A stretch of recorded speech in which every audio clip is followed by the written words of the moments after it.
Hello, everybody. Welcome back to more political chatter. Today, we will be talking about some special election results that we have from the state of South Carolina. Now, it's always important to look at special election results. They have been in years past good indicators, not necessarily of presidential elections, which we learned in 2024, because so many different types of voters turn out in special elections versus presidential elections, but they are good indicators of midterm elections, and 2022 showed us just that. So, looking ahead right now at 2026, we could get some indications about how the way the country feels about the handling or how the Trump administration is handling the presidency by the results of these special elections. Now, this race yesterday in South Carolina, it was a small one. It was just a state house seat. Of course, not U.S. House, but state house, and the Democrat won with 70.6% of the vote. The Republican won 29.4%. Now, there are only 3,500 votes in this race, so truly take it with a grain of salt. But still, it is important to note that this seat voted for Harris by 5% in the last elections. When you draw the lines, when you make the map on the presidential level, Harris won by 5%. The Democrat won by 40. So it was a giant win for the Democrats here as it shifted 36 percentage points in their direction. 36. That is unheard of. A 36 point shift towards the Democratic Party with in the next election, that would be, of course, all the swing states, obviously, going to the Democrats. Of course, Texas, Florida, all the likely and lean and tilt states. But that would mean that Arkansas would flip. Okay, that would mean that Oklahoma would flip. That the only states that would stay Republican, in fact, would be Idaho. Maybe it's just on the line. Wyoming, North Dakota also right on the line, and Nebraska's third congressional district. And I think, yeah, that is it. Those are the only states that would stay with the Republican Party.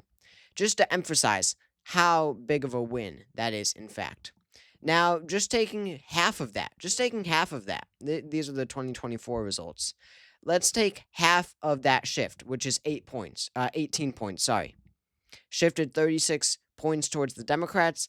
Let's just take half of that, 18 points, to make it, more realistic. What would that look like? Even 18 points is a gigantic blowout. Of course, that would mean every swing state would become safe. That would mean that Arizona would be a likely state, just under 15 points. Florida, Texas would all easily become likely states. Iowa and Ohio would become likely states as well. I mean, 18 points is still a significant number.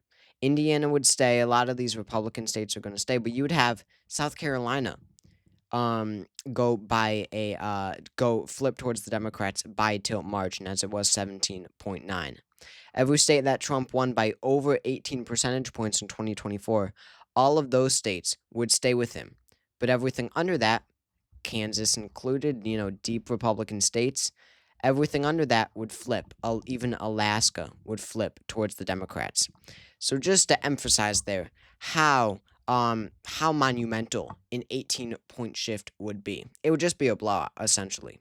But will that happen? Absolutely not.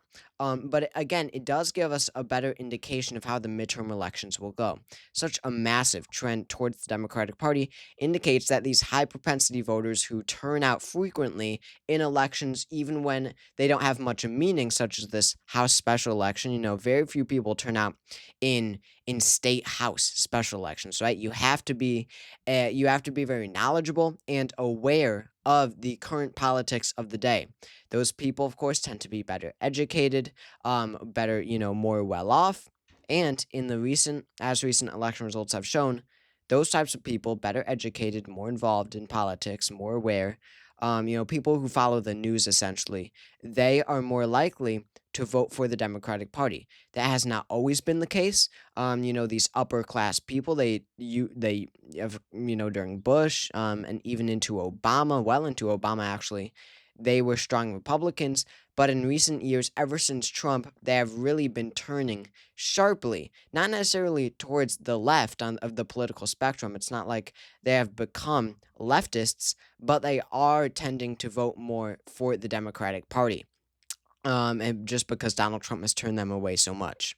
So to see a race where only high propensity voters are turning out, right? Where only people who always turn out in election after election, where those people are turning out the most, it would not surprise me at all that the Democrats make some gains. But to see a 36% shift towards the Democrats, again, that is pretty monumental. And it's following a trend that we're seeing with these high propensity voters. Just this year in Florida, in April, we had two special elections in Florida. In the 6th district, which voted for Donald Trump by 30 percentage points, which voted for Mike Waltz, their representative, before he stepped down to serve in the Trump administration, which is why the special election was held. In 2024, Mike Waltz won re-election by 30 percentage points in the 6th congressional district of Florida. In this special election, Josh Wheel, the Democrat, versus Randy Fine, the Republican, Fine won by just 14 percentage points. That win of 30 points was cut in more than half. In the 1st district, no one even expected this one to be remotely close. But in the 1st district, which voted for Matt Gaetz in 2024 by 32 percentage points, 66 to 34, in the special election, the Republican won by 14 points as well. The Democrat won Escambia County. The last time Escambia County voted for a Democrat on the presidential level was, get this, 1960. She made incredible gains that no one was really expecting. No one had this race on their radar, and it ended up being a 14-point race. So there are even more examples of this in more local, really small, special House and special state House and state Senate races that we have seen. But again, 36 points towards the Democrats. Not just a 36-point win; it was a 40-point win, but a 36-point trend towards the Democrats. That means that they should be they should still be cautious about 2026, because Donald Trump, more than ever, actually, even more than 2016, is really throwing us for a loop in terms of his electability and the Republican Party's electability as of now. But they should be feeling like they are in a good position. Donald Trump's approval may not be too disastrous right now for him. It's really not. It's still hovering almost at 50%. It's underwater, but it's near 50%. That's not too bad for someone like Donald Trump. But he needs those numbers to be higher to account for the fact that Republicans turn out less in midterm elections, in special elections, in these high propensity voters, or in these elections where high propensity voters turn out.